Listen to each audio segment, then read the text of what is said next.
¿Viendo? Sí, profe. Sí, profe. ¿Sí? Sí, profe. ¿Ahí también? Sí. También. Bueno, hoy parece que estamos mejor.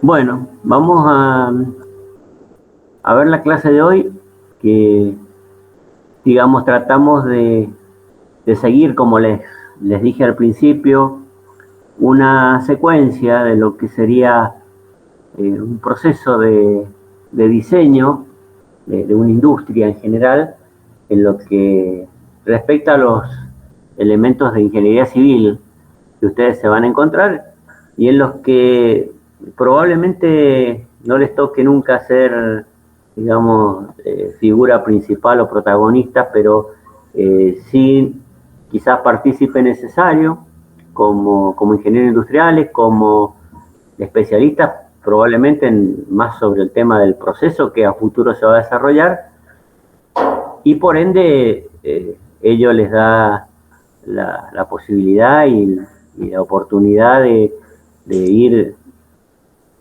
haciendo solicitudes o imponiendo algunas condiciones que ustedes las conocen, que son necesarias, que fundamentalmente la construcción civil las ponga a disposición del futuro proceso. De ahí la importancia que tiene que ustedes estén involucrados con todo este tipo de situaciones, que conozcan la nomenclatura y que tengan un panorama de lo que se tiene en cuenta para diseñar un edificio industrial.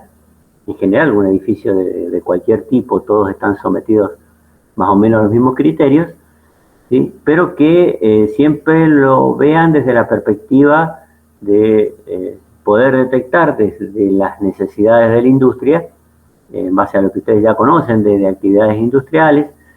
El que esté haciendo cursando este año Industria y Servicio, va a ampliar notablemente la gama de conocimientos sobre los distintos procesos, porque ahí se ven una gama interesante de industrias. Entonces, lo que vamos a ver hoy es cuando uno va a analizar una construcción, fundamentalmente esa construcción tiene que tener las posibilidades y las capacidades, sobre todo, para que toda aquella acción, solicitación, efecto que pueda provenir, ya sea de la actividad propia de la industria o de las inclemencias climáticas, ¿sí?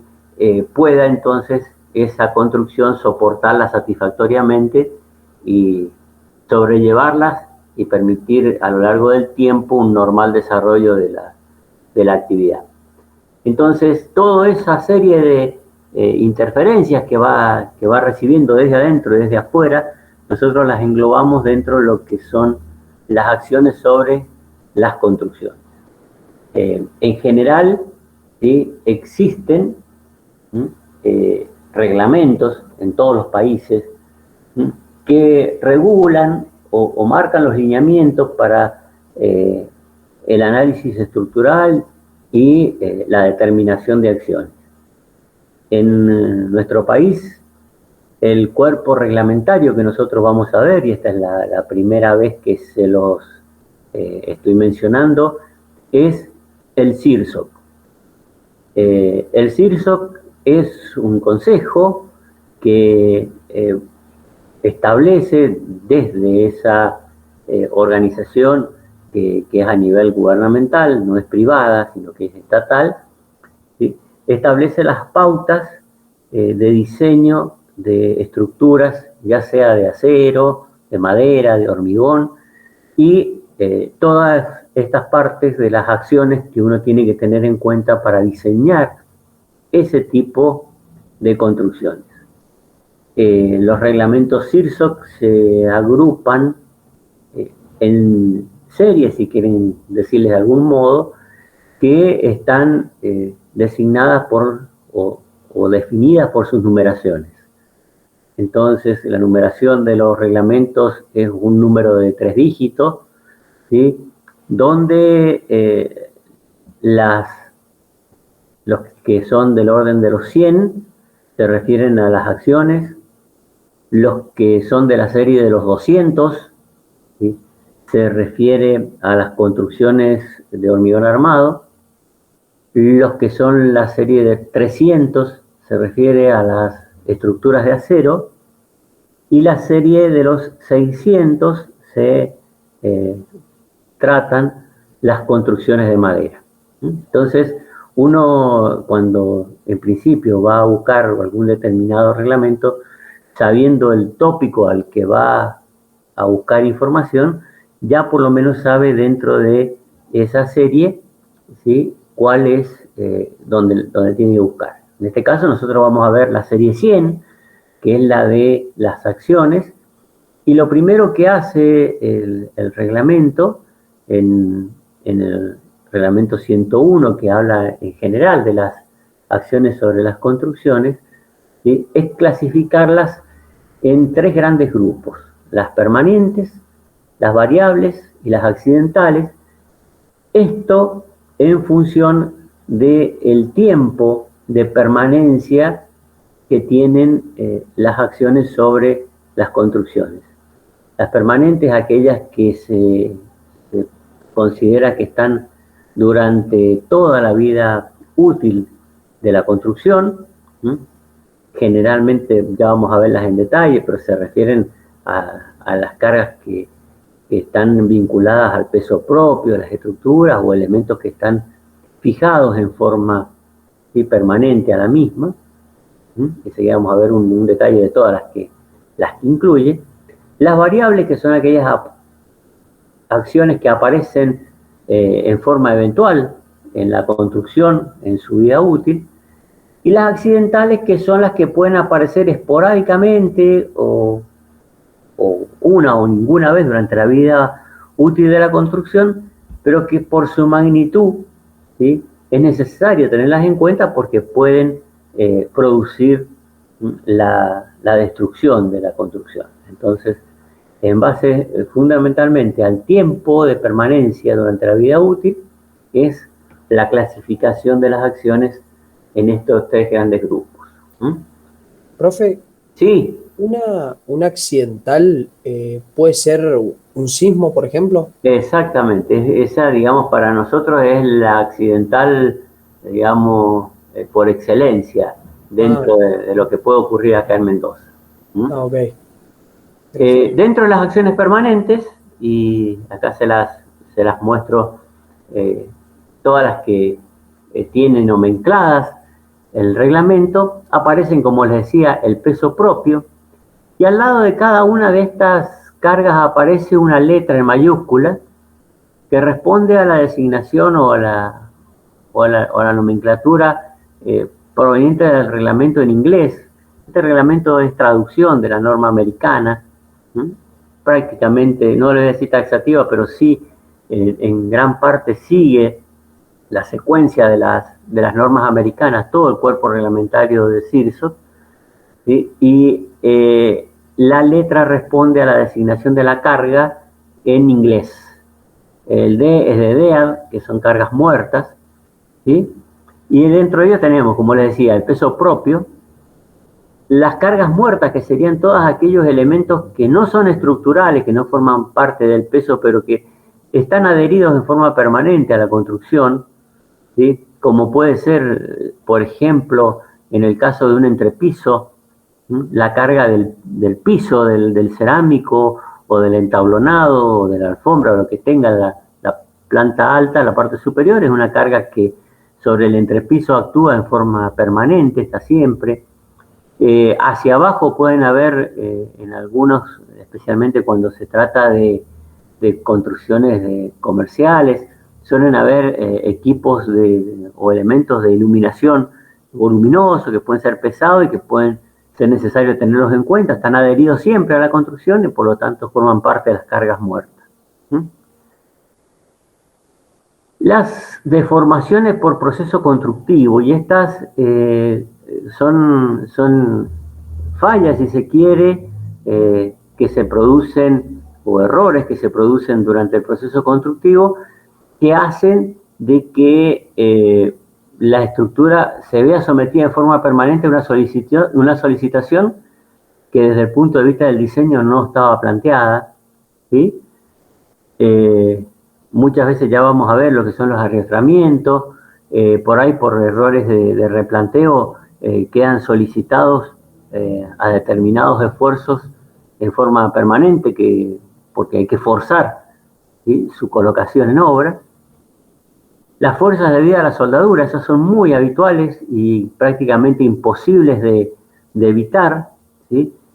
La soldadura, lo vamos a ver en su momento, es un medio de unión que se basa en la formación de un arco eléctrico entre la máquina de soldar, el electrodo de la máquina de soldar y el metal al que se va a soldar. Por lo tanto, se produce la fusión con ese arco eléctrico del metal, y ese metal que se calienta abruptamente, luego cuando se va enfriando, no lo hace en forma pareja, y eso hace de que pueden quedar solicitaciones por retracción o contracción debidas a la soldadura, y son cargas, tensiones que quedan permanentes durante la vida útil de la construcción. Muy difíciles de cuantificar, pero existen. La acción de los líquidos en forma permanente, y esto en general en los tanques de agua, por ejemplo, el peso del agua que contiene el tanque de agua se considera una acción permanente, porque el flotante hace de que el tanque esté permanentemente lleno, es decir, es una situación muy, muy eventual de que el tanque se vacíe. Por lo tanto, la acción del líquido se considera en un tanque de agua como una acción permanente. Si bien podría decirse es una sobrecarga por el uso, porque el tanque se usa para almacenar agua, por la presencia del flotante uno considera de que el líquido actúa en forma permanente durante toda la vida útil de la construcción. Los asentamientos de apoyo, y estos sí son errores muchas veces de cuando dimensionan las bases que no son las adecuadas, o no se compacta bien el suelo, y con el peso propio de la construcción se van produciendo deformaciones, y esas deformaciones de apoyo generan solicitaciones muy importantes. Muchas veces hasta surge la necesidad de reforzar la estructura cuando empiezan a detectarse este tipo de problemas.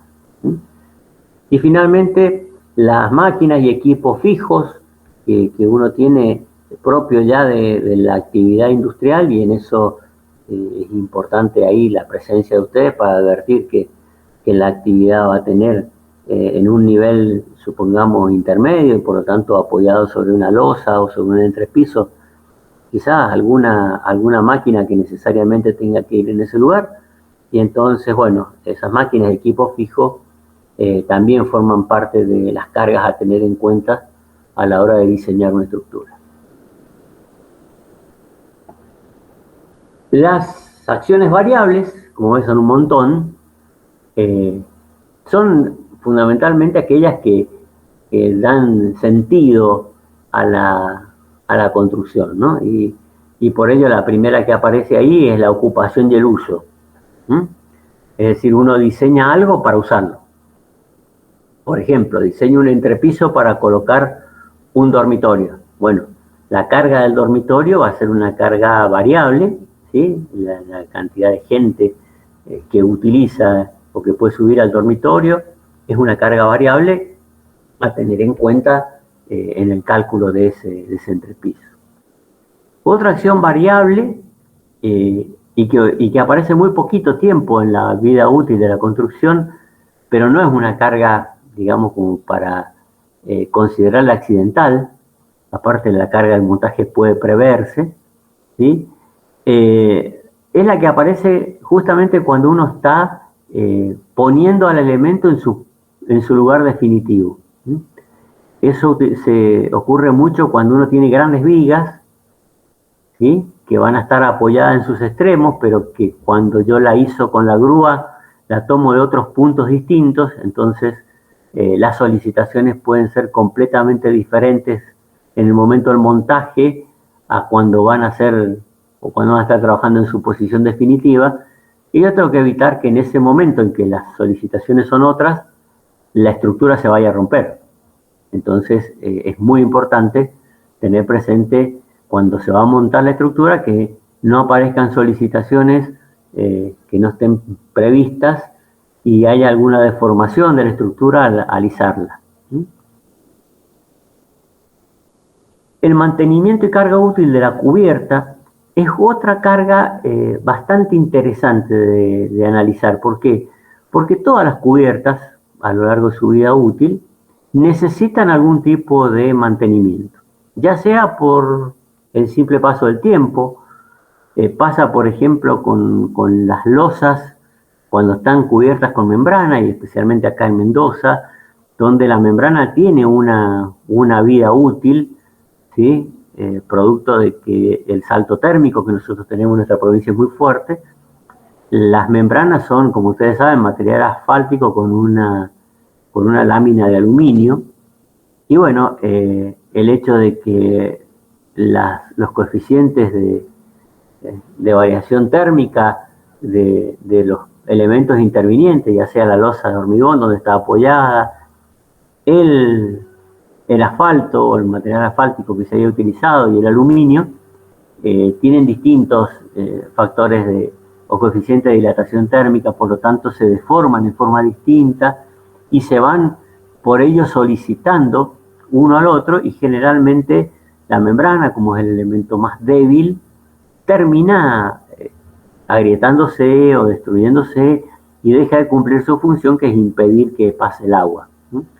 Ahí es cuando surge la necesidad de su recambio, o hoy en día se utilizan mucho las membranas líquidas para hacer un refuerzo y para hacer un mantenimiento y que la membrana dure más tiempo. Pero todo ello implica que uno va a subir a la cubierta una cantidad de elementos durante el momento de la reparación o del mantenimiento de la cubierta, que muchas veces son muy localizados, porque en general cuando los operarios suben todo por la misma escalera o por el mismo elemento de izaje y lo van apoyando ahí inmediatamente alrededor, formando lugares con cargas muy fuertes en un área bastante pequeña.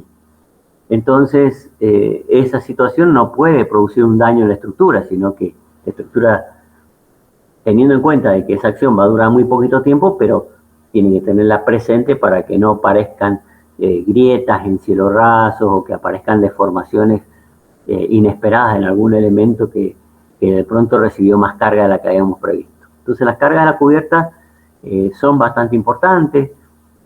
Pasa también acá en Mendoza muchas veces y con las cubiertas de teja, por ejemplo, que cae piedra, granizo grande y las rompe. Entonces hay que cambiar 50, 100 tejas, y normalmente cuando los operarios suben las tejas al techo, no las distribuyen uniformemente como está la teja distribuida, digamos, una vez que está colocada, sino que suben todas las tejas y las dejan en un espacio reducido, apiladas, generando cargas que, si bien no son concentradas, son distribuidas, pero son distribuidas en un espacio muy pequeño y con una carga mucho más grande que la que uno habitualmente prevé. Entonces, el mantenimiento y carga útil de la cubierta es un tema que hay que analizarlo en detenimiento, y en función del tipo de cubierta que uno tenga, el reglamento le da la posibilidad de estimar cuál va a ser la carga de la cubierta. Si uno estima una carga mayor, la puede colocar como siempre. Otra acción variable clásica, y bueno, la estamos sufriendo hoy día, es la acción del viento, ¿sí? En Mendoza, por ejemplo, la acción del viento que se toma como prioritaria es esta, la del viento sonda. Las ráfagas de viento sonda pueden llegar hasta 120, 140 kilómetros por hora y son altamente destructivas. Hemos visto en el tiempo muchísimos daños originados por este evento esporádico, pero tan destructivo como es el viento sonda. Entonces, en nuestro caso, la acción del viento se cuantifica en base a este fenómeno particular, y hay que tener muy presente la orientación, ¿no? Si el viento sonda no puede venir de otro lado que no sea del oeste, entonces hay que ver muy bien cuáles son las paredes expuestas o las estructuras que tienen expuestas su cara en dirección transversal a la acción del viento para cuantificar adecuadamente esta acción. Que, por ejemplo, en los carteles grandes, estos carteles monocolumna, carteles de 5 por 8 metros, 6 por 13 metros, ¿sí? La acción del viento es realmente muy importante, ¿sí? Piensen ustedes que, por ejemplo, un cartel de 7 por 10 tiene 70 metros cuadrados y la acción del viento puede ser del orden de los 120 kilos por metro cuadrado, ¿sí? Cuando ustedes tienen esas cargas y 70 metros cuadrados de puesta, ¿sí? Están teniendo capaz que a 10, 12 metros de altura más de 10 toneladas empujando. Son cargas muy, muy fuertes y las estructuras de los carteles tienen que soportarlas. Prueba de ello es que muchos carteles cuando corre viento sonda terminan en el piso. Y es porque, bueno, no se evaluó adecuadamente esta carga, que es muy, muy seria, ¿no? La acción de la nieve y el hielo, bueno, nosotros en la ciudad prácticamente no tenemos ese problema, pero en cuanto nos vamos hacia la zona de montaña, la acción de la nieve se torna realmente muy, muy peligrosa. Se pueden lograr importantes acumulaciones de nieve, la nieve pesa y los elementos que estén en esa zona tienen que soportar esa acción. Y el hielo, que no se forma en general por deposición en superficies horizontales, es una carga que aparece normalmente en las conducciones eléctricas. Se forma lo que se denomina el manguito de hielo y es porque debido a la humedad, ¿sí?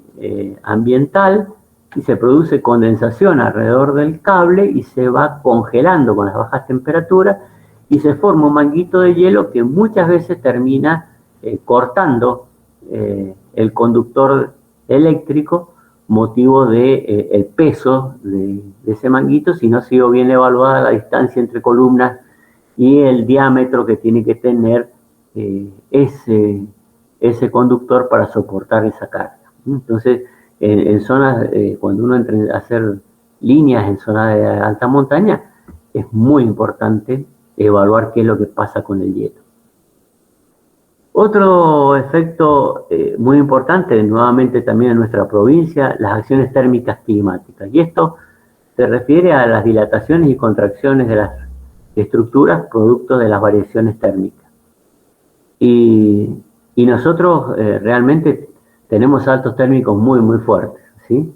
A veces arrancamos hasta con temperaturas bajo cero y terminamos en la tarde con temperaturas que oscilan los 20 grados, 22 grados, a veces en invierno, y en verano podemos arrancar con 6, 7 grados y terminar con 40, ¿sí? Entonces, los saltos térmicos, la amplitud térmica en Mendoza es muy fuerte, y entonces las estructuras, sobre todo las metálicas, que dilatan y contraen con la temperatura, pueden llegar a originar solicitaciones que hagan de que se produzcan desmembramientos de las estructuras porque la fuerza hace que el medio de unión no lo resista. Entonces hay que tenerlo en cuenta y sobre todo hay que tener en cuenta algunos elementos, algunas técnicas constructivas para tratar de que estos efectos sean lo menos posible, ¿sí?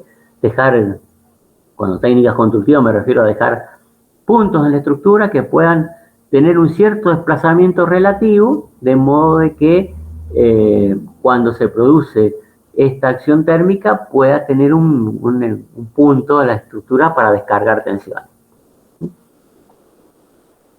La acción de granos y materiales sueltos, esto se da fundamentalmente en los silos, ¿sí? Obviamente que durante la época de la cosecha se llenan y luego cuando se produce la comercialización se vacían, por lo tanto tienen una parte del año llena, otra parte del año vacía, no es como un tanque de agua, ¿sí?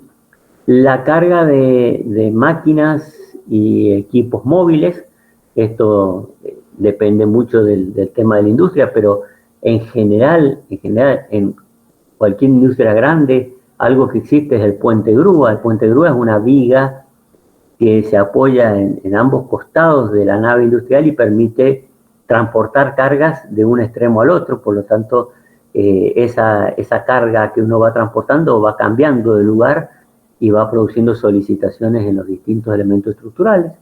Hay que tenerlo presente, ¿sí? Si ustedes tienen un sistema, y esto también es importante, si ustedes, por ejemplo, están haciendo una actualización, una optimización de un determinado proceso y se incorporan automatismos, robótica, algunos brazos, ¿sí?, inteligentes, tienen que colgar de elementos que antes no habían sido tenidos en cuenta, y bueno, y solicita o adiciona cargas sobre la estructura que son importantes tenerlos en cuenta a los efectos de que las estructuras no vayan a colapsar, ¿sí?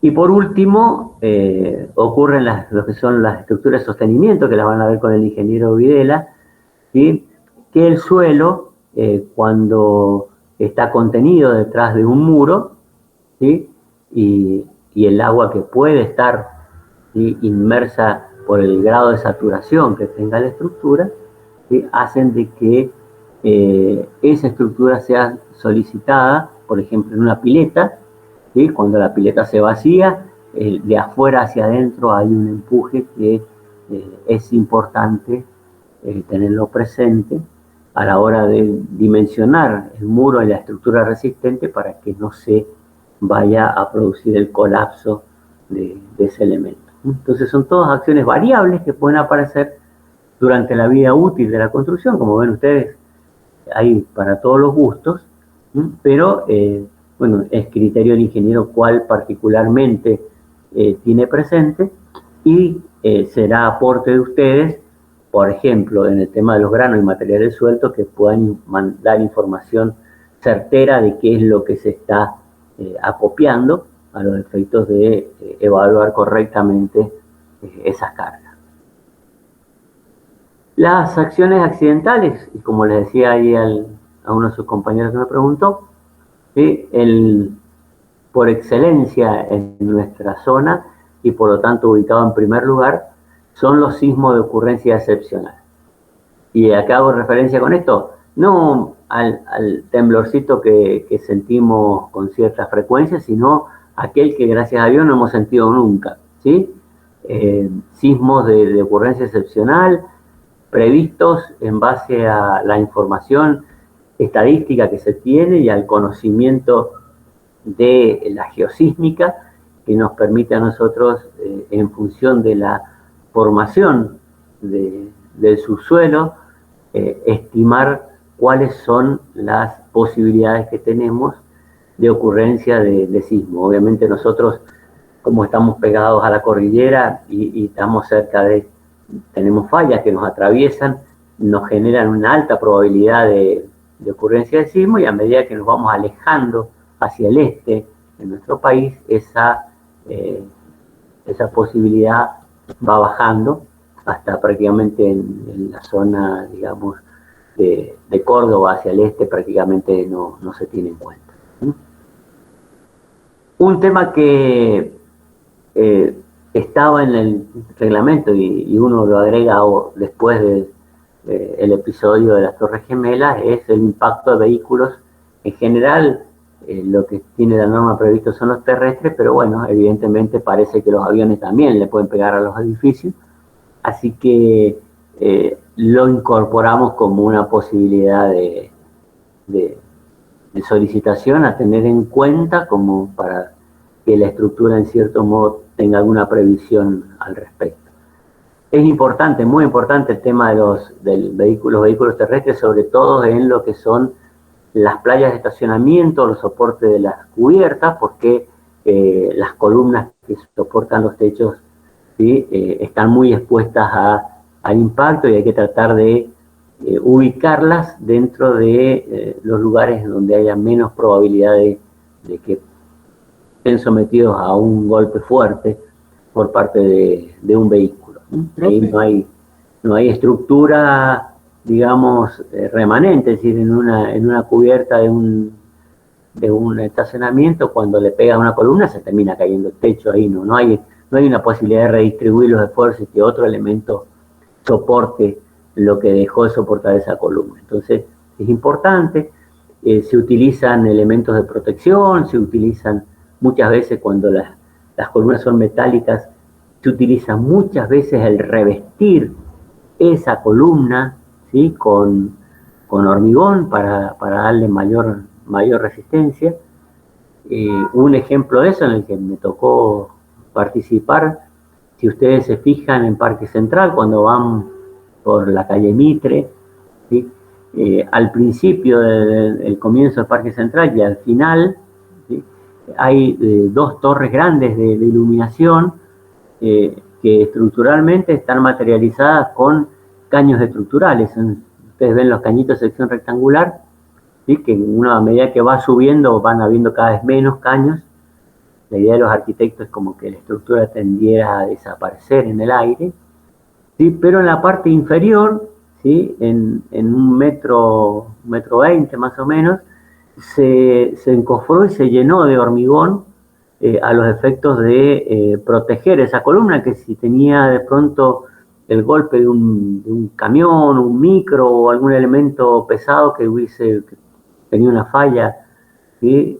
Mecánica e impactara sobre esa columna, la iba a hacer caer. Entonces, por seguridad, y no estaba previsto en el proyecto ni nada, ¿sí? Se le incorporó, se le hormigonó esa parte inferior para evitar que un posible impacto produjera el colapso de la torre de iluminación. Como esos hay muchos casos. También les puedo, porque uno lo conoce, hay un cartel cuando uno va llegando por el acceso este y llega al cruce con la Costanera, ¿sí? Ahí al lado del semáforo hay un cartel, ¿sí? Que tiene una sección rectangular, ¿sí? De sección cajón, digamos, ¿sí? Y tiene una forma bastante particular, porque los soportes son como si fuese una especie de un arbolito y sostiene el LED. Bueno, la parte inferior de ese caño también se llenó de hormigón, previendo que en esa esquina pudiese haber algún accidente y el cartel publicitario no se fuera destruido. Entonces, uno lo tiene siempre presente y se toman las precauciones para que no produzca mayores inconvenientes de tipo de accidente. Un tema complejo es el tema de los movimientos de suelo. Es decir, muchas veces cuando se generan o se realizan interferencias en la configuración natural de los suelos, ¿sí? Pueden quedar estructuras de suelo que no sean estables en el tiempo. Entonces, cuando aparecen tormentas o con el paso del tiempo y la presencia de algunos sismos, se van produciendo como fallas estructurales y puede producirse un desprendimiento de un volumen de suelo, ¿sí? En forma instantánea, imprevisible, ¿sí? Y ese movimiento de suelo puede llegar a invadir una zona que esté utilizada por una construcción o por un camino. Por lo tanto, hay que diseñar las estructuras, ¿cierto?, de protección para que esos movimientos de suelo no ocurran, o de ocurrir se puedan contener.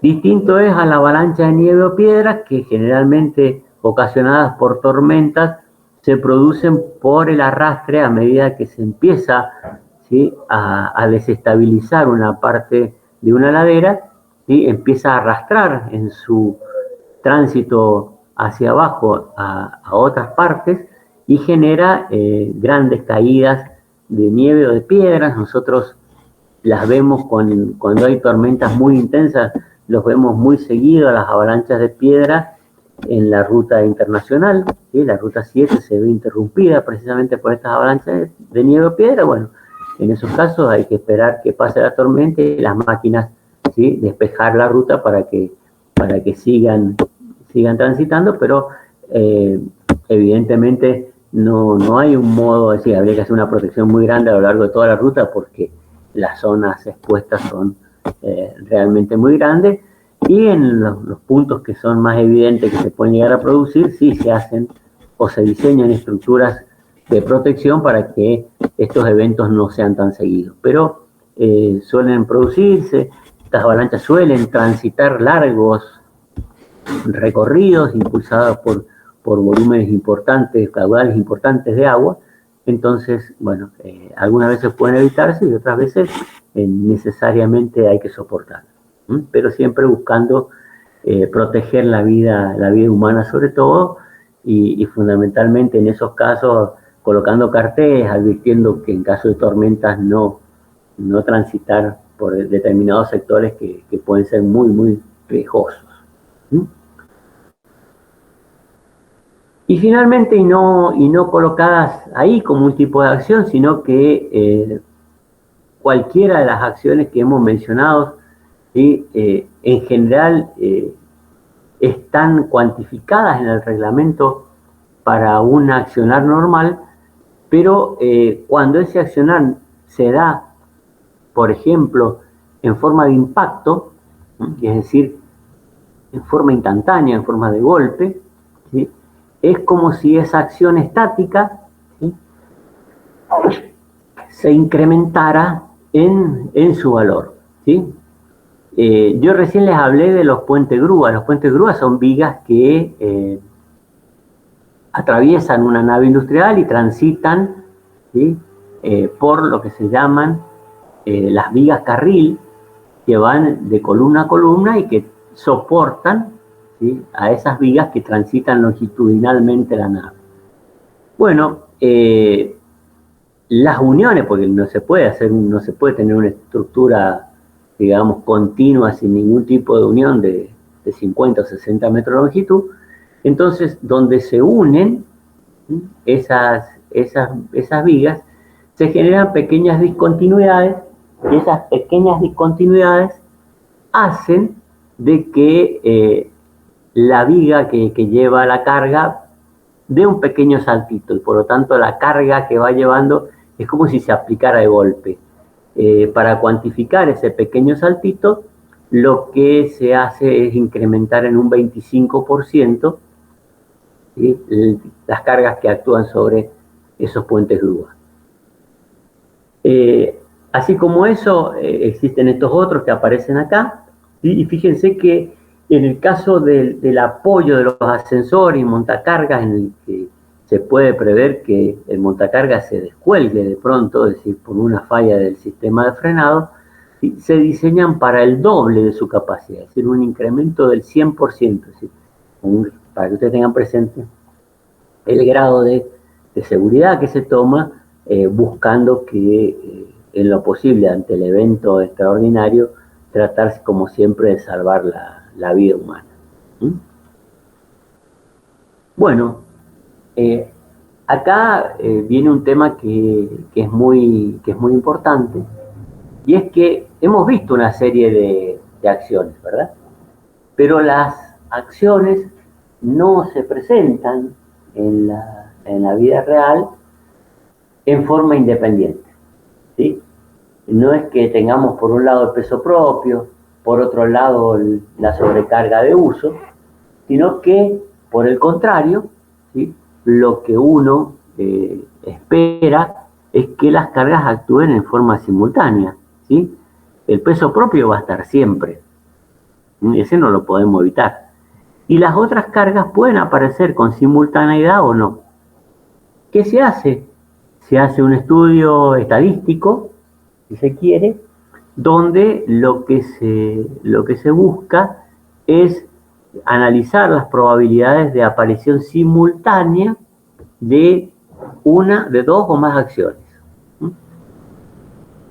Y ese estudio estadístico que se hace se basa en las experiencias, se basa en los datos que se han recolectado a lo largo del tiempo, y los reglamentos lo que hacen es establecer estados combinados, en este caso 6 estados combinados, que tienen como característica sobresaliente que todos tienen igual probabilidad de suceder.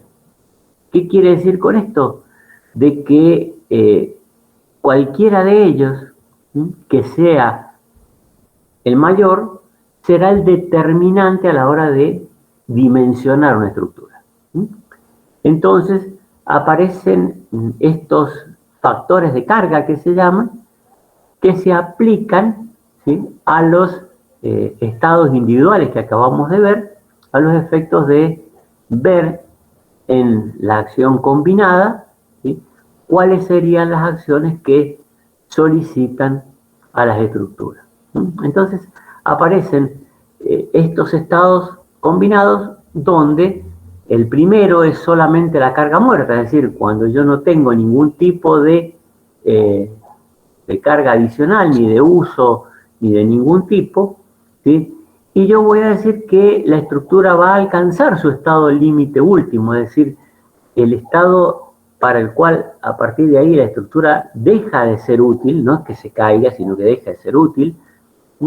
Es decir, puede llegar a un nivel de daños que una vez que se retire el evento que la está solicitando y sea necesario producir su reparación o su demolición en todo caso, ¿sí?, se fija un estado, digamos, aceptable de daño, siempre y cuando que no ponga en riesgo la vida humana.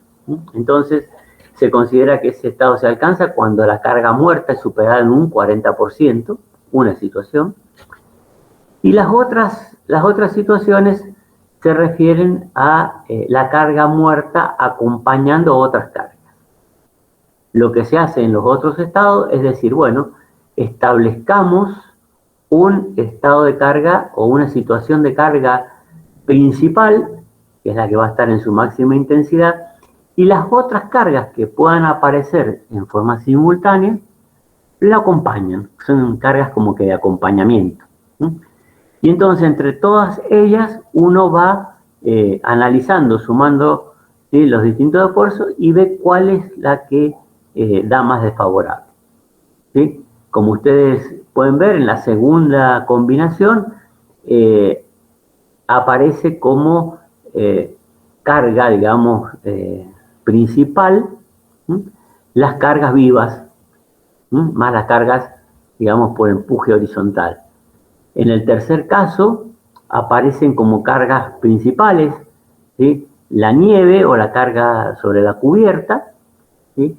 En el tercer caso aparece como carga principal el viento, las otras acompañan. En el cuarto caso aparece la acción del sismo, ¿sí?, pero con un cierto acompañamiento de cargas vivas y de nieve. Y en el último caso, ¿sí?, aparece una situación de carga muerta solamente con viento o con sismo como carga principal. Pero siempre una carga principal y las otras acompañan. En la última, la que acompaña es la carga muerta y la que se tiene presente como principal es o el viento o la carga sísmica. Es importante el hecho de considerar menos aún que la carga muerta que uno ha calculado con la acción del viento, porque la acción del viento puede generar efectos de succión. Entonces, mientras menos carga gravitatoria yo ponga, más importante va a ser ese efecto de succión, y a la hora de cuantificar una posible falla por ese fenómeno, es bueno, ¿sí?, tener una pequeña reducción como un margen de seguridad en las cargas, digamos, gravitatorias que están actuando en forma permanente.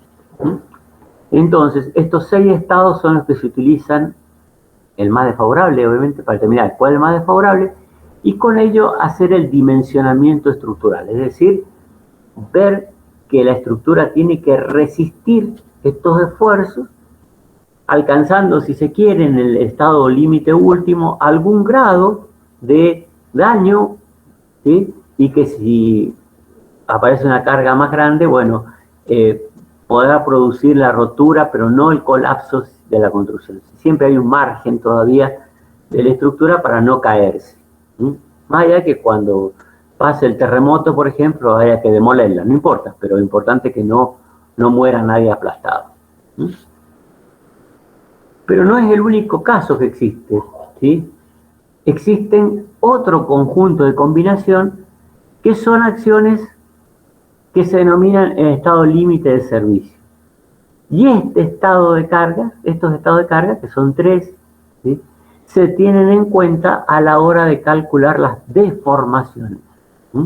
No es para dimensionar que la estructura resista, sino que son combinaciones que tienen en cuenta, ¿sí?, que las estructuras tienen deformaciones límites. Si la estructura puede que se deforme más y no se rompa, pero que genere o algún efecto estético indeseable, como ver una viga encorvada o un elemento deformado cuando uno pretende verlo como es su forma original, ¿sí? O puede generar, especialmente los entrepisos, sensación incómoda como de piso blando. Entonces, en general, en función de eso se limitan las deformaciones, tienen en cuenta el uso de la construcción, ¿sí? En el caso de las vigas de los puentes grúas, se es muy exigente porque las rueditas de la viga que recorre el puente grúa, que recorre de un extremo al otro la nave industrial, no tiene mucho margen de deformación, por lo tanto, en cuanto a la deformación de las vigas es o supera determinados valores, resulta que el puente grúa deja de poder funcionar, que es como que las ruedas se traban en los rieles, y por lo tanto las exigencias en cuanto a los límites de deformación son muy importantes. Entonces, en ese sentido, ¿sí?, se generan este grupo de combinaciones de estados que terminan, ¿sí?, determinando cuáles son los límites que va a tener que tener la estructura, ¿sí?, en cuanto a posibilidades de deformarse para que funcione adecuadamente. En términos prácticos, las condiciones anteriores, ¿sí?, nos permiten a nosotros obtener un parámetro mecánico de la sección, que no sé si ustedes lo recuerdan, lo vieron en estabilidad, es el módulo resistente, ¿sí? ¿Se acuerdan? Momento de inercia dividido la distancia a la fibra más alejada.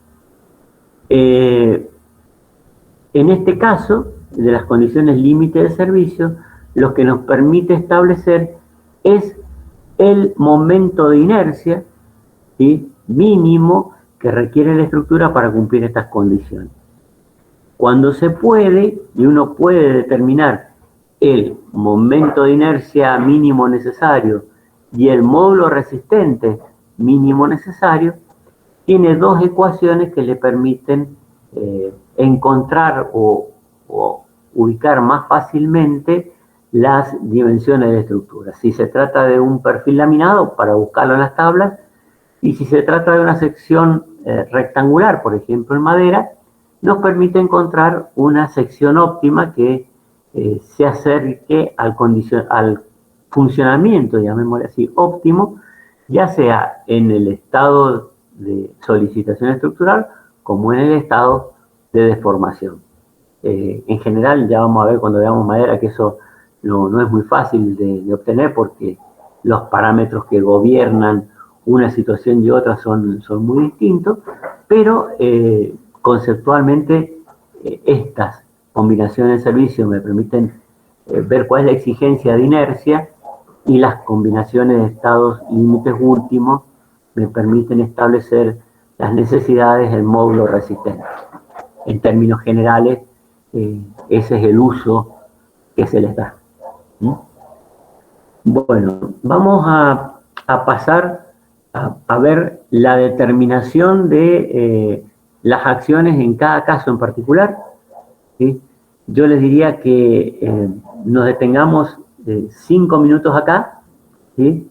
No más de eso, y así tomamos un pequeño descansito, se buscan un cafecito, ¿sí?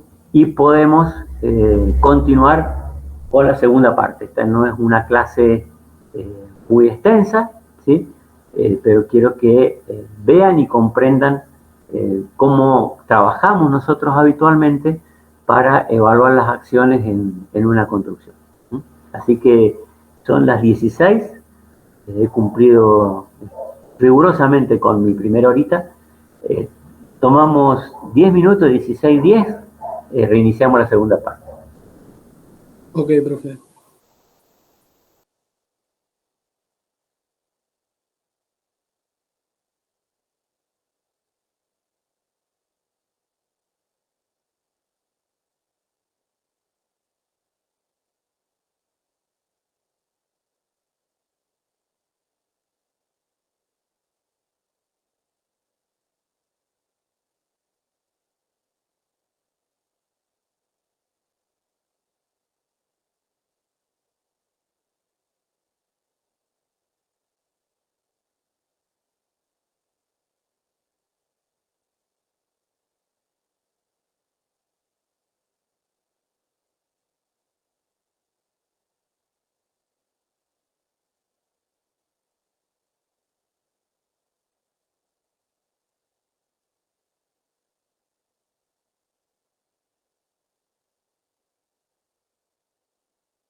Bueno, ¿estamos de vuelta?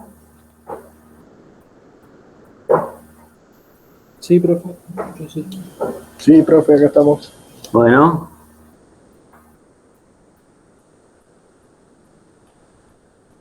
Vamos entonces a continuar.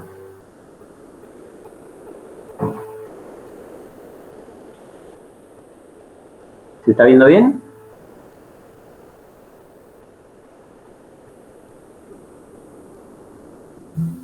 Sí, sí. ¿Se ve bien el dibujito? Sí. Bueno. Vamos a ver la primera carga, digamos, que es importante tenerla presente, obviamente, que es el peso propio. Es decir, ¿cómo hacemos para saber cuánto pesa una estructura antes de conocer sus dimensiones? ¿Mm? Porque la forma más fácil de conocer el peso de algo es conocer cuánto mide, de qué está hecho, ¿sí? Probablemente de qué está hecho lo sepamos porque estamos diseñando ya sea en hormigón, en madera o en acero, ¿sí? Pero fundamentalmente para saber, ¿cierto? Cuánto pesa debemos conocer sus dimensiones. Ahora bien, en el proceso de cálculo, las dimensiones, ¿sí?, es el resultado justamente del dimensionamiento, ¿sí?, de la evaluación de las solicitaciones. Y por lo tanto, para encontrar o para saber cuál es la dimensión que va a tener una determinada pieza, yo tengo que conocer cuál es su solicitación, es decir, a qué carga está solicitada. Y dentro de las cargas que la solicitan está el peso propio. Y bueno, y así puedo seguir dando vuelta infinitamente, que no hay cómo salir de este círculo, porque no hay una solución explícita para encontrar el peso propio de un elemento que desconozco qué tamaño tiene. Y que para conocer su tamaño tengo que conocer cuánto pesa. Entonces, la forma de salir, digamos, la más sencilla, la más expeditiva, la que generalmente nosotros utilizamos, es la experiencia previa, ¿sí? Uno sabe cuánto aproximadamente da siempre el peso propio de algo, entonces lo estima desde el principio en ese valor, y luego, cuando resulta que ya se tiene la dimensión final, se hace simplemente una verificación, se ve cuánto es el peso real que tiene la estructura y se compara con lo que uno presumió, y si está más o menos cerquita no pasa nada, si está muy lejos habrá que ver si merece redimensionarlo para tener en cuenta esa diferencia de peso, ¿no? Hay algunos otros elementos, como son algunas fórmulas empíricas que nos permiten establecer con algunos parámetros las dimensiones más o menos de los elementos. Y en la misma onda de las fórmulas empíricas existen unas tablas que nos permiten a nosotros poder hacer la determinación.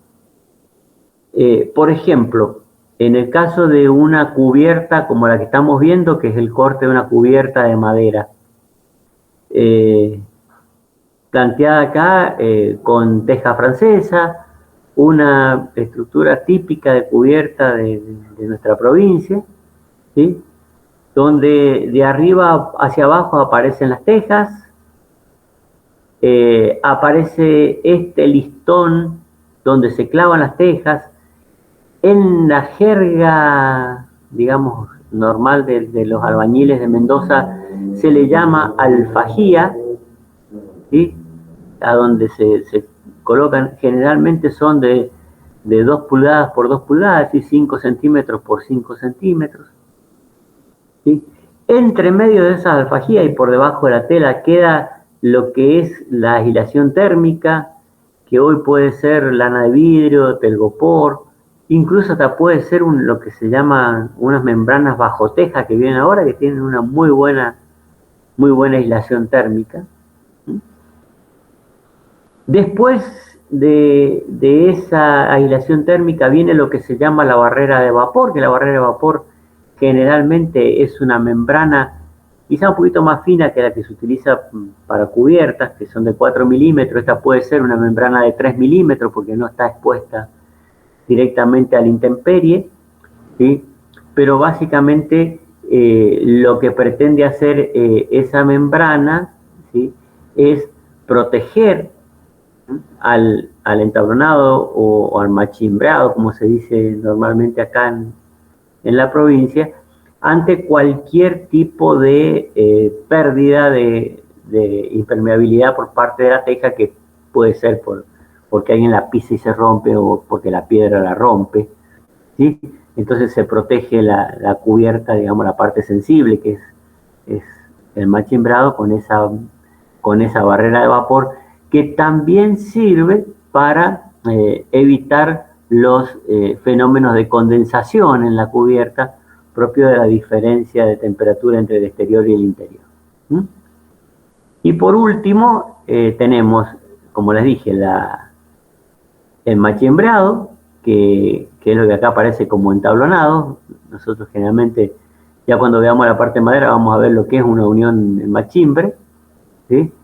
Pero es una unión de encastre, ¿sí? Ese machimbrado va clavado sobre lo que acá le han colocado como cabio, más técnicamente nosotros lo llamamos correa, y en la jerga, digamos, del corralón o del aserradero, ¿sí?, les suelen llamar tirante.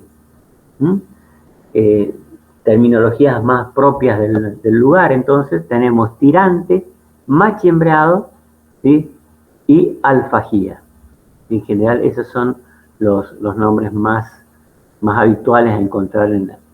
Uno puede entonces hacer un análisis de carga y ir determinando, una vez que tiene este paquetito estructural, cuánto es los pesos de cada uno. De lo que no vamos a tener el peso seguramente va a ser de la correa o del tirante, que acá está identificado como cabio, porque justamente este se dimensiona a partir de todos los pesos que están arriba. Existen, como les dije, tablas. Fíjense, esta tabla es para aceros, digamos, comunes. En la época, es una tabla un poquito vieja, pero en la época que se trabajaba con tensiones admisibles, esto es lo que nosotros ya vamos a ver cuando vemos la parte de acero, corresponde a un F24, ¿sí?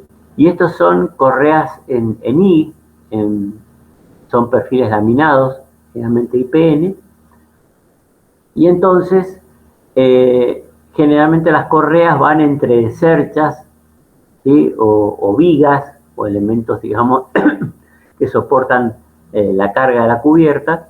Entonces, si en función de la distancia de apoyo entre las armaduras, que vendría a ser la luz de las correas, ¿sí?,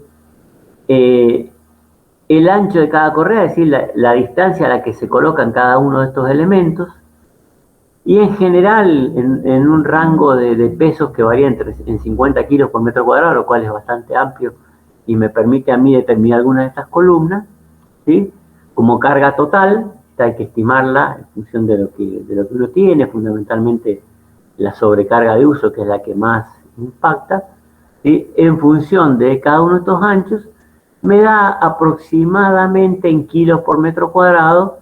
Fíjense, todo este sector está alrededor de 9-10, este sector está alrededor de 7-8, este 5-6. Entonces uno más o menos puede ir determinando, ¿sí?, cuáles son las cargas que pueden, o los pesos que pueden tener las correas por metro cuadrado. Ya sea para correas normales, que sí, cuando la correa pasa por encima de la cercha o de las vigas, o para correas articuladas, que cuando se interrumpen, es una correa individual entre cercha y cercha. Estas son las cerchas, ¿sí?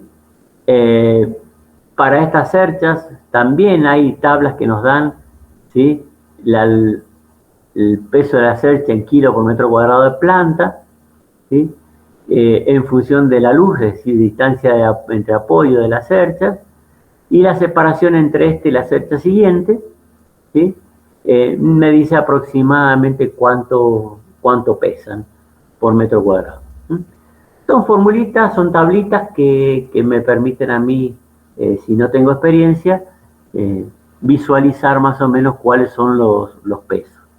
Como ustedes están viendo, dentro de estructuras que son normales, 10, 12 metros, tanto para las correas como para las cerchas, se puede estar entre 8 y 10 kilos por metro cuadrado, teniendo una estimación bastante cercana. Después habrá que afinarla, ¿no? Bueno, pasemos entonces a la nieve. Este es más sencillo porque ya es una acción que depende de un evento climático, ¿sí? La nieve es una acción que depende fundamentalmente de dónde esté ubicada la construcción, ¿sí? Cuando nosotros trabajemos con este tipo de acciones que provienen de eventos naturales, como es la nieve, el viento, el sismo, ¿sí? Vamos a tener que la acción se determina básicamente por dos componentes. Una componente que caracteriza al lugar donde está ubicada la obra.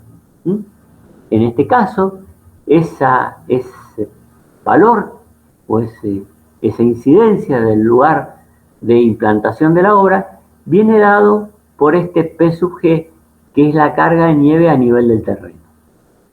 Todos estos otros factores, ¿sí?, que son más específicos, quizá para lo que es el trabajo de un ingeniero civil, ¿sí?, todos estos factores dependen de las otras condiciones que ya son propias de la nave, ¿sí?, como es la forma de la cubierta, como es el tema de la temperatura interna a la que se va a estar trabajando, o el caso de la importancia que tiene la construcción, ¿sí?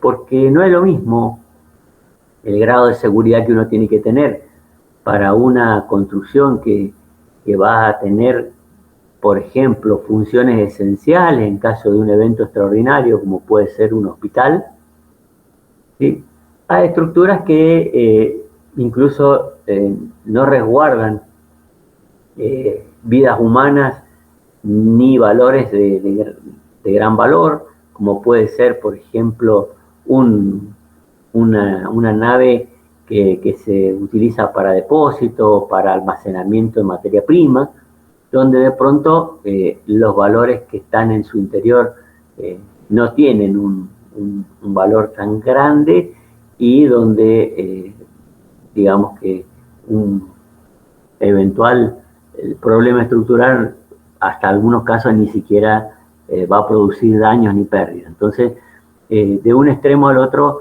se gradúa la importancia de la construcción y también se cuantifica. Entonces, aparece una expresión que permite determinar, ¿sí?, la carga de la nieve en las cubiertas, teniendo en cuenta todos estos factores y una cuantificación en función del lugar de emplazamiento de la obra. Ese lugar de emplazamiento en el reglamento CIRSOC, y este es el reglamento que maneja todo lo que es el aspecto de la nieve, que es el 104, como le dije, dentro de la serie 100, el 101 manejó las cargas generales, el 104 maneja lo que es la parte de la nieve, da para cada una de las provincias argentinas una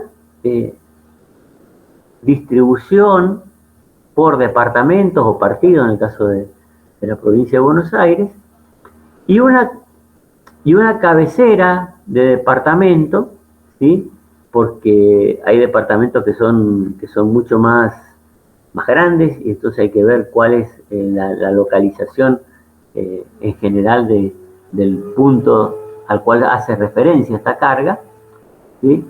Y entonces en función de la localidad, en función fundamentalmente de la altura sobre el nivel del mar, aparece una carga acá en kilonewton por metro cuadrado, ¿sí?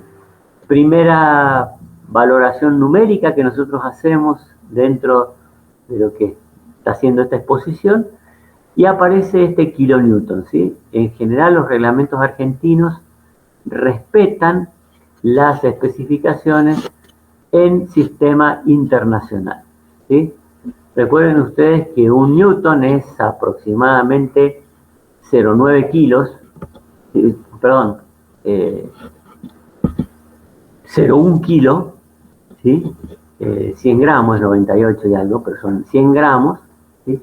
Por lo tanto, un kilonewton, ¿sí? Son 100 kilos, para que uno más o menos pueda, porque quizá los kilos son los elementos que más a mano uno maneja, ¿cierto? Es decir, uno sabe lo que es un kilo de hierro, un kilo de harina. Por ahí, cuando uno le dicen cuántos son 10 newton de pan, y bueno, está complicado, ¿sí? Sin embargo, si hablamos de 100 gramos de pan, sí sabemos de qué se trata, porque nosotros estamos en la jerga habitual más acostumbrados al sistema técnico. Pero bueno, transportándolo rápidamente, recuerden que un kilonewton son 100 kilos. Por lo tanto, 0,80 kilonewton son 80 kilos, ¿sí? Por metro cuadrado. Bueno, acá están los determinados, los valores, pero tengan en cuenta ustedes que a veces los departamentos son muy grandes. Por ejemplo, el departamento de Las Heras, ¿sí?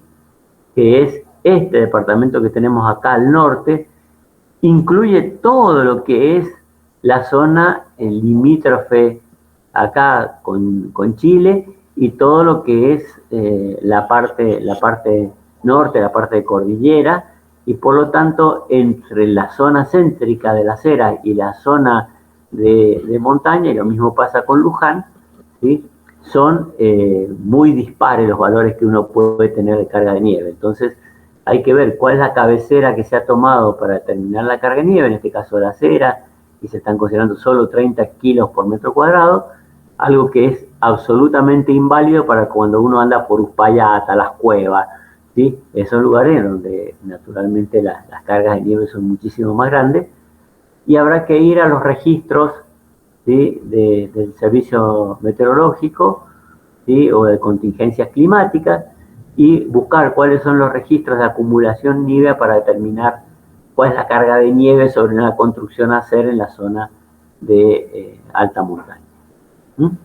Pero básicamente esta es la forma más sencilla de obtener valores referenciales y poder sacar ese factor que, como les digo, es propio del lugar de emplazamiento de la obra.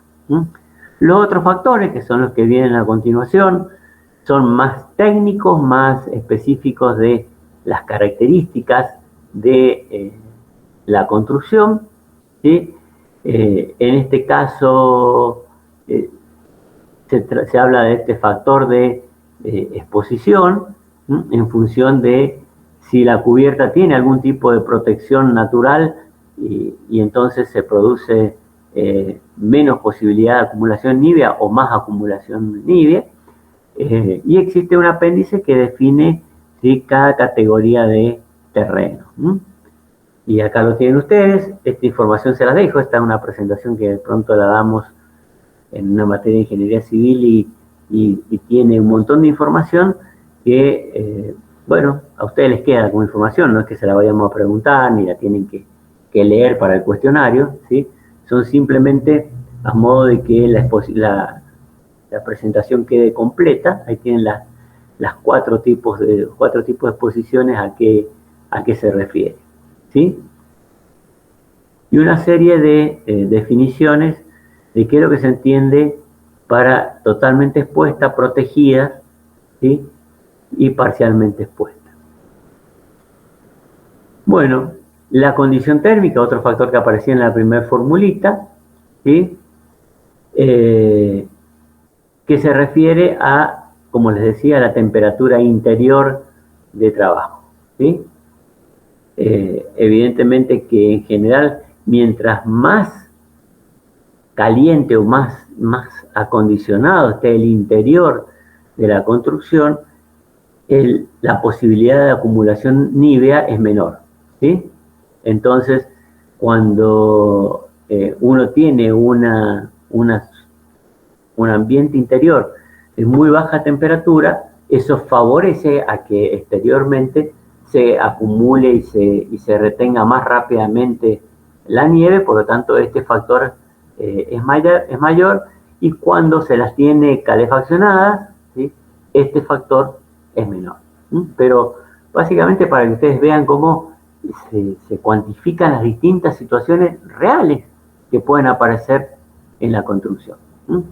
Y como les decía, también la importancia, ¿sí?, la menos importante 0,8, la más importante 1,2, como la nieve, la carga de nieve que voy a tener en cuenta, tiene también presente ese tipo. Bueno, el apéndice B, que es el que viene acá, nos dice o nos define las distintas categorías, ¿sí? Como les decía, la menos importante, instalaciones agrícolas, ¿sí?, y las más importantes, que serían la categoría 4, ¿sí?, que son las instalaciones esenciales. Pero queda la información, no es algo que nosotros vayamos a tomarles en el cuestionario, pero sí queda como información para que ustedes la presentación les quede completa y no aparezcan ahí coeficientes que no saben ni qué son ni de dónde salen. Son muy fáciles de obtener, es cuestión de leer nomás, pero son más de uso específico de los ingenieros civiles. Bueno, la otra acción climática muy importante es la determinación del viento. Y acá en la determinación del viento, el reglamento da un tratamiento bastante extenso a todo lo que son los edificios, ¿sí? Porque fundamentalmente la norma es para edificios, pero tiene luego apartados especiales que se refiere a otro tipo de construcciones, como el caso de los carteles, ¿sí?, en los que hay que tener en cuenta la acción del viento y tienen su especificación en particular. Entonces, lo primero que se hace es clasificar, ¿sí?, a los edificios en edificio cerrado o total o parcialmente, en edificio abierto y en edificio intermedio, digamos, y da las características de los distintos edificios, ¿sí?, y las condiciones que tiene que cumplir para ser catalogado como esta categoría dentro del reglamento del viento. El reglamento del viento es un reglamento bastante extenso y con algunas complejidades de pronto para aplicarlo.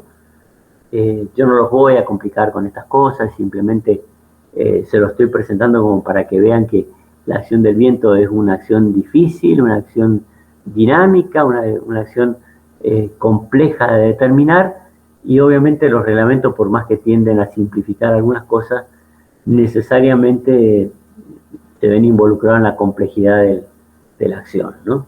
Así que aparecen muchos elementos a tener en cuenta en la acción del viento. Van a ver que hay muchas filminas de esto, pero nosotros nos vamos a detener solamente en una que es la que más me importa, ¿sí?, y que es la que me permite determinar, digamos, la primer parte, ¿sí?, y que es aquella que hace referencia, como les decía recién, al lugar de implantación de la construcción.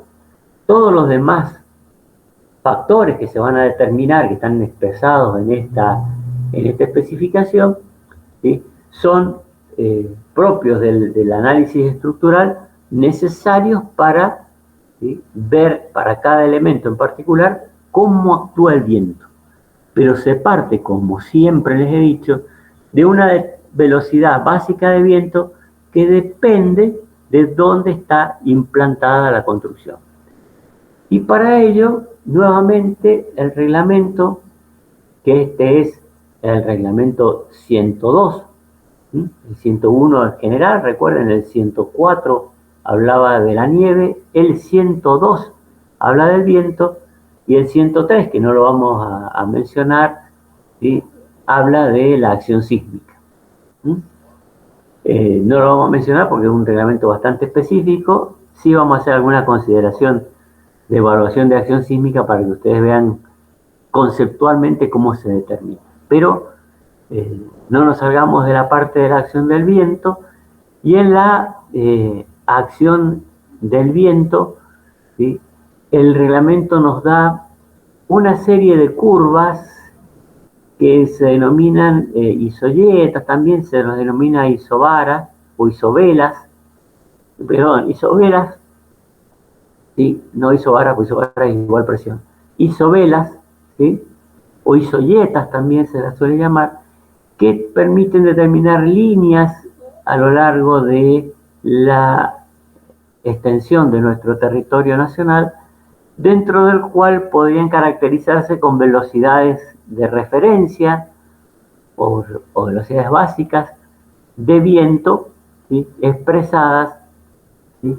En metros por segundo. ¿Sí? Siempre sistema internacional, como les decía, ¿sí? Y fíjense ustedes que en la zona de Mendoza nosotros tenemos la influencia de la de 40, 42 y 44. ¿Sí?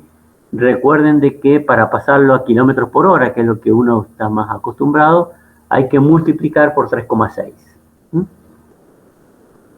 Y si ustedes se fijan acá, multiplicar por 3,6 están en los, ¿sí? Al 40 por 3,6 están aproximadamente en los 140 kilómetros por hora que yo les estaba haciendo referencia hace un rato.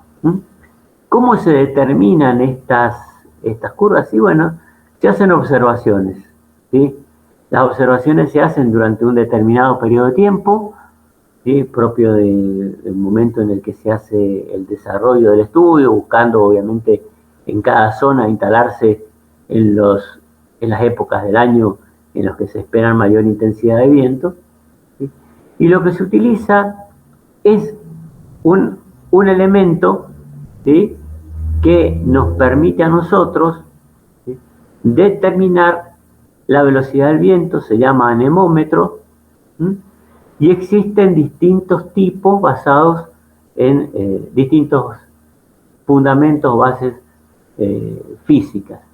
Por ejemplo, este que tenemos acá a la izquierda y arriba, tiene estas casitas o calzoletas se llaman, que son como media esfera, que permiten que el viento, captar al viento de modo de dotar a este instrumento de una, ¿sí? Velocidad circular.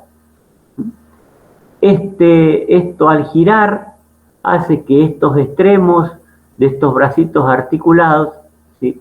Se tiendan a separar por efecto de la fuerza centrífuga generada en el movimiento de giro. Al tenderse a separar y estar articulados, al tenderse a alejar, lo que hacen es subir esta marquita roja que es la escala. Entonces uno, teniendo algunos valores básicos de viento, de velocidad de viento, conociendo o calibrando este instrumento para determinadas velocidades de viento, generalmente se hace en un túnel de viento donde uno conoce la velocidad del viento que está actuando sobre el instrumento, se marcan y se hace la escala graduada que nos permite a nosotros leer directamente en esta escala en kilómetros por hora, en metros por segundo, en la unidad de velocidad que a ustedes les resulte más simpática, ¿sí? ¿Cuál es la velocidad del viento que está, ¿sí? Atravesando por ese instrumento? ¿Sí? Esta no falla nunca, se basa en un principio físico inalterable, ¿sí? Solamente el efecto de la falta de mantenimiento, la suciedad, el endurecimiento de las articulaciones puede hacer que la lectura no sea fidedigna. Algo más, digamos, más moderno, un poquito más sofisticado, se basa en el mismo esquema para recolectar, ¿sí? la velocidad del viento, es decir, como quien diría, captar el viento con estas semiesferas o calzoletas, como le dije que se llaman, ¿sí? Y esto se vincula a un transmisor que no es nada más ni nada menos que un pequeño dínamo, es decir, al girar genera una corriente eléctrica, esa corriente eléctrica luego se transforma, ¿sí? A través de algún elemento, ya sea digital o analógico, en un relojito, ¿sí? Con agujas o con numeritos que me permite determinar o leer rápidamente cuál es la velocidad del viento. ¿Mm? El anemómetro de hélice, que es este que tenemos acá, donde lo que se busca es con esta cola tratar de enfrentar y estabilizar al elemento en forma perpendicular a la acción del viento en cuanto a la presencia de las hélices, y que tome una velocidad lo más real posible por la acción del viento. Obviamente esto pasa nuevamente a algún sistema similar al del transmisor y se genera un impulso que luego se traduce en una indicación de velocidad. Otro caso, otro aparatito o anemómetro, pero muy sencillo, y basado en un principio todavía más elemental que el anterior de la fuerza centrífuga, es que es un vasito colgado de un elemento donde pivota.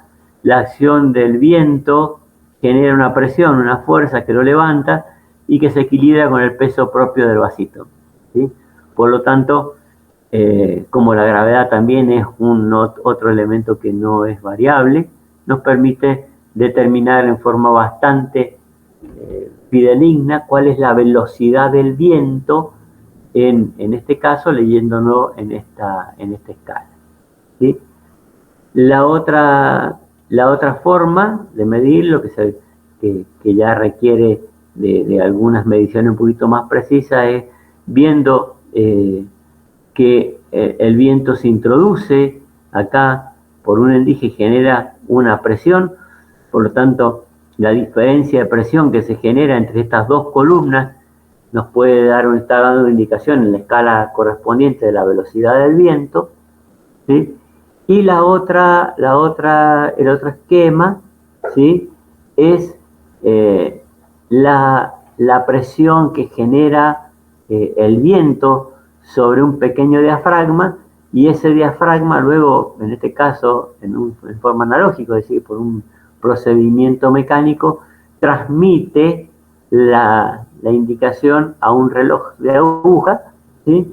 Y a través de un simple mecanismo de relojería uno puede determinar fácilmente. Fíjense en que esto empuja el diafragma empuja este brazo, hace girar este elemento vertical, este cilindrito vertical o este palito vertical, ¿sí? Al hacerlo girar, este elemento, ¿sí?, produce el efecto acá sobre este pequeño, está dentado, ¿no? O tiene suficiente rozamiento como para no escapar, y eso arrastra, ¿sí?, a la aguja para que marque en la escala conveniente la velocidad del viento. Son sistemas, distintas formas, pero de poder transmitir lo mismo, ya sea por velocidad o por presión, ¿sí?, determinar la velocidad que tiene el viento.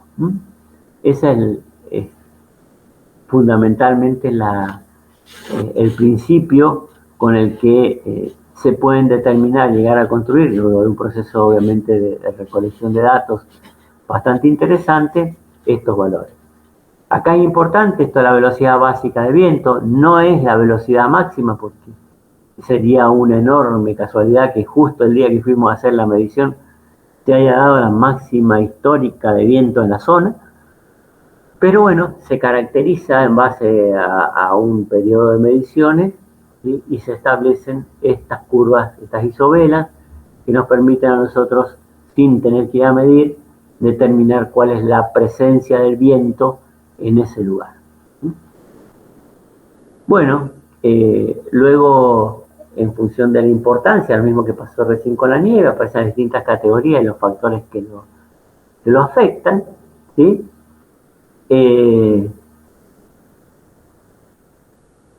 También en función de la naturaleza de la ocupación, ¿sí? Igual que fue en nieve, se clasifican en las distintas categorías, 1, 2, 3 y 4, ¿sí?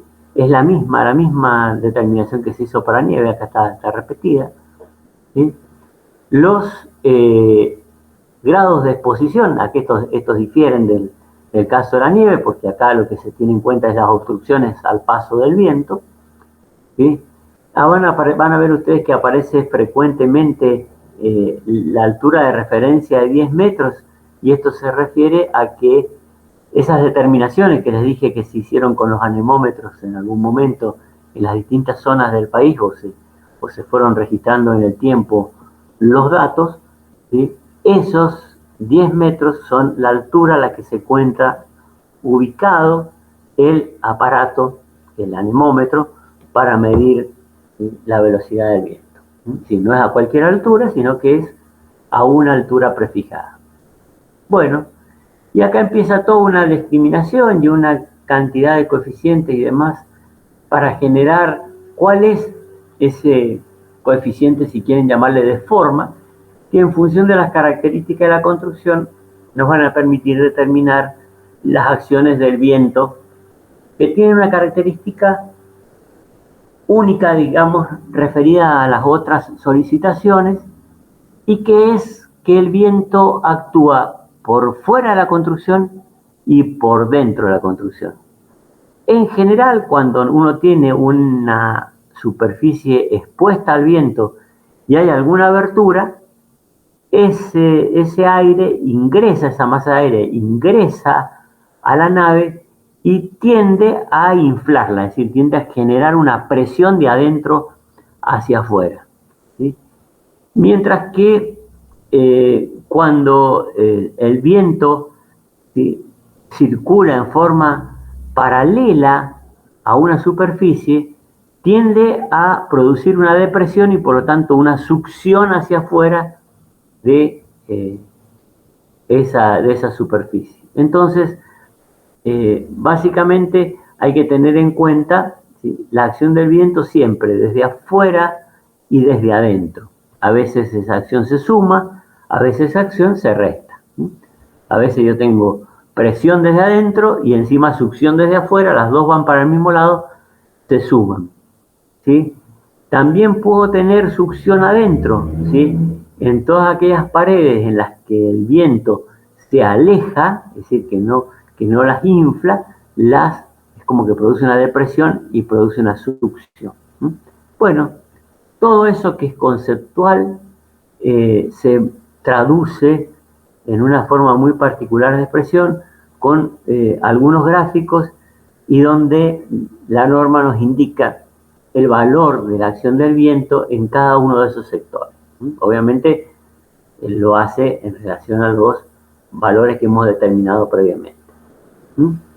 Bueno, aparecen acá tablas para distintos tipos de edificios, ¿sí? Nosotros las hemos incorporado, como les digo, pero no son elementos que le vayamos a estar preguntando, consultando, porque son muy, muy particulares, ¿eh? Existen varias tablas, ¿sí? Existen para determinar las presiones de viento en las distintas partes de la construcción. Entonces uno se ubica en la construcción que tiene, la dirección del viento, y va determinando, ¿sí?, cuáles son las presiones del viento en newton por metro cuadrado.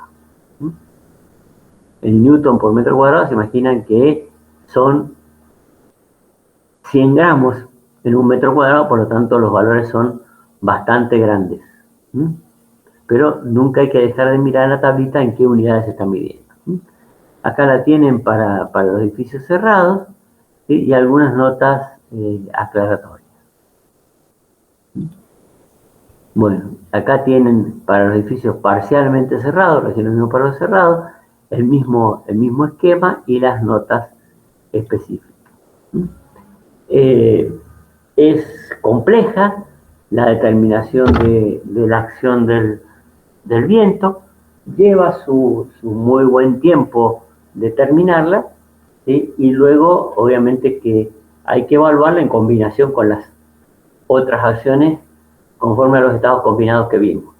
Entonces, esa parte del diseño es bastante engorrosa, bastante lenta de hacer, pero bueno, la acción del viento es muy importante y vale la pena justificar. Finalmente, ya para ir terminando, vamos a ver cómo se hace la determinación de las acciones sísmicas. En Mendoza, o se usa este Código de Construcción Sismo Resistente, que data ya del año 87, o se usa el CIRSOC 103.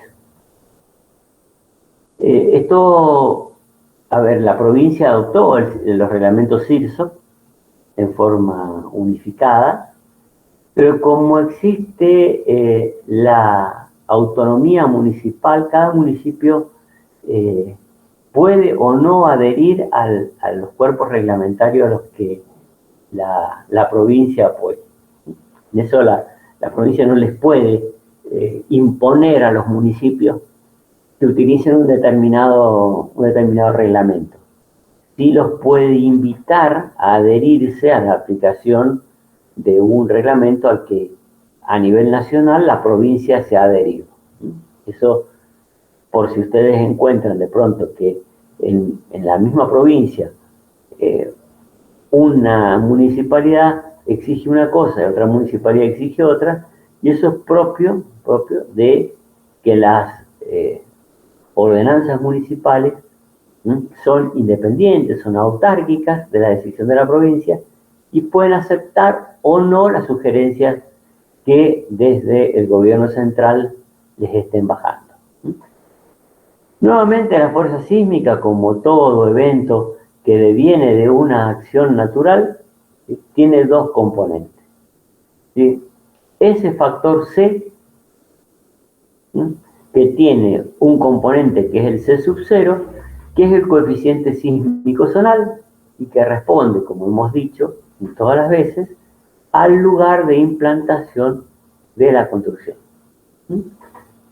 El otro término es un término que se ve afectado por ese coeficiente, que en el caso de la acción sísmica se trata de una masa asociada, porque como el efecto sísmico es un efecto fundamentalmente inercial, es decir, hay un elemento que está quieto y de pronto yo le quiero incorporar un movimiento. El principio de inercia me dice que todo un cuerpo en estado de reposo tiende a permanecer en estado de reposo y en estado de movimiento tiende a permanecer en estado de movimiento rectilíneo uniforme, ¿sí? Entonces, la acción sísmica, que es justamente un movimiento del suelo y que al movimiento al que lo tiene que necesariamente acompañar todo lo que esté adherido al suelo, hace de que nosotros tengamos ahí una masa que está asociada al elemento estructural que yo estoy diseñando. Ese entonces coeficiente que tiene en cuenta el lugar de implantación es el coeficiente sísmico zonal. El resto de los coeficientes, ¿sí?, le dan una particularidad a la determinación que trata de interpretar el edificio o la estructura que yo estoy verificando. ¿Qué aparecen? Y aparecen un coeficiente de destino, como siempre, mientras más importante, más grande es.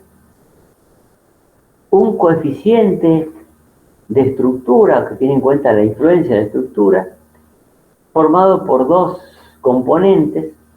Como la acción sísmica es una acción que involucra o que tiende a involucrar a los elementos adyacentes, hay que ver cómo están en ese coeficiente de estructura, cómo están vinculados los elementos.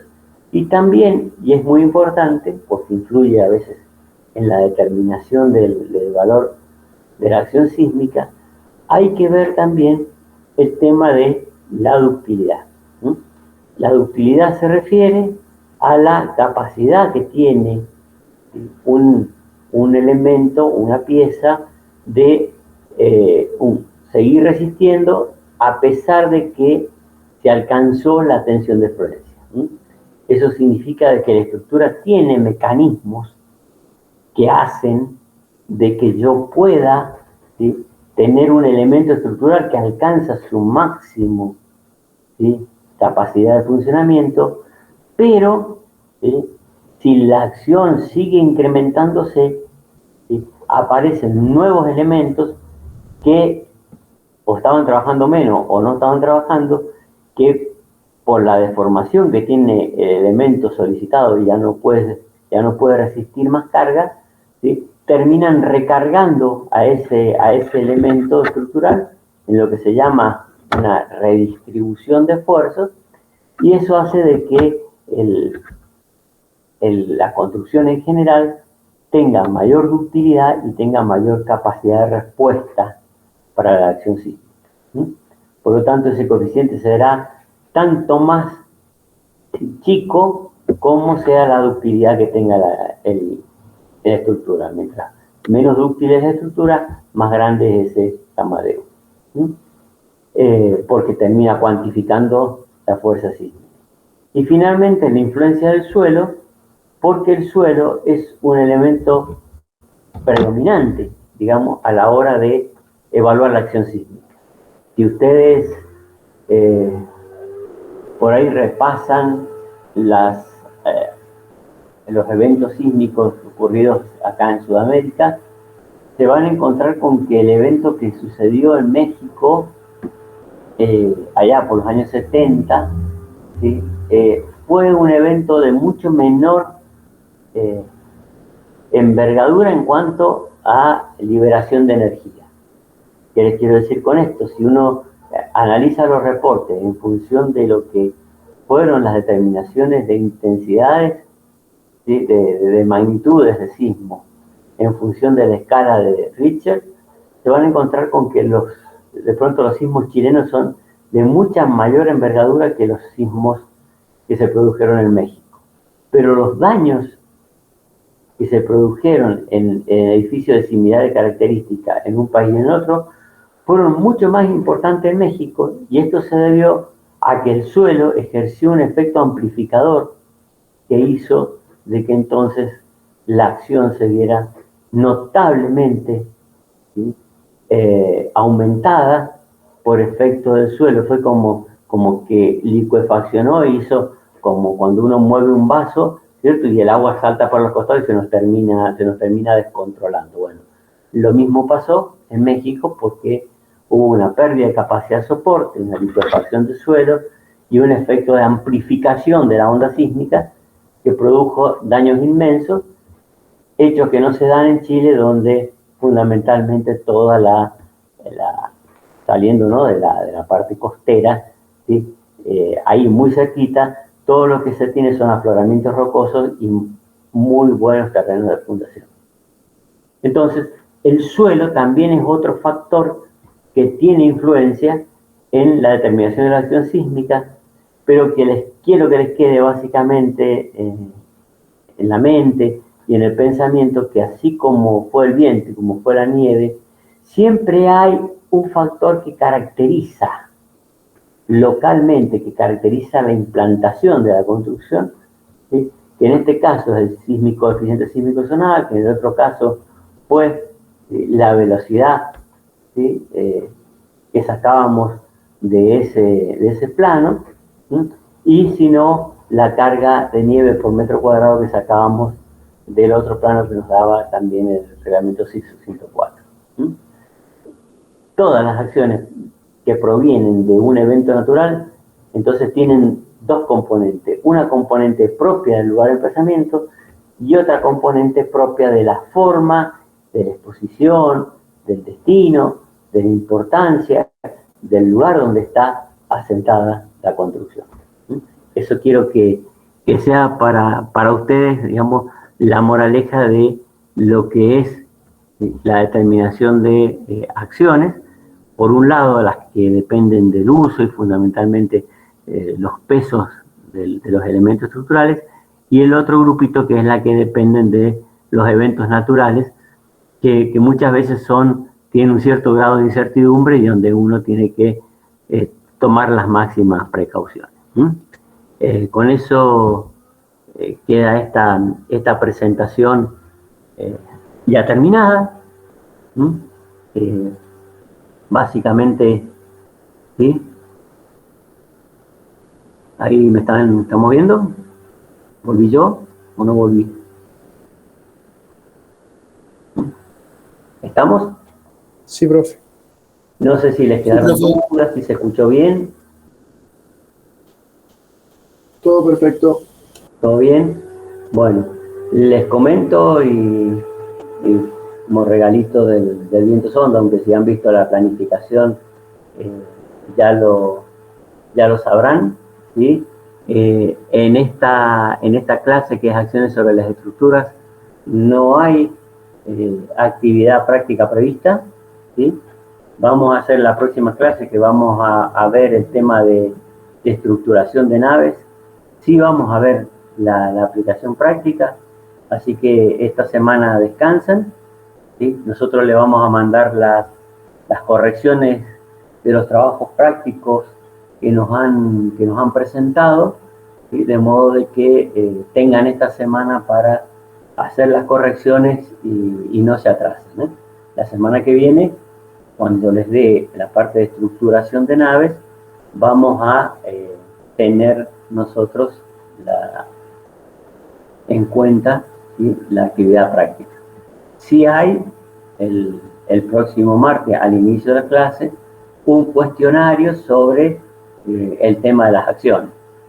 El cuestionario sí va a estar, pero no hay actividad práctica asociada a este tema porque, bueno, la determinación numérica no me parece que sea un tema interesante para ustedes y que les sirva o les aporte mayor información a la que les he tratado de transmitir en la presentación. Así que bueno, por hoy estamos, tienen un rato antes, los que siguen antes de industria y servicio, relájense y bueno, nos vemos la semana que viene. Muchas gracias, profe. Buenísimo.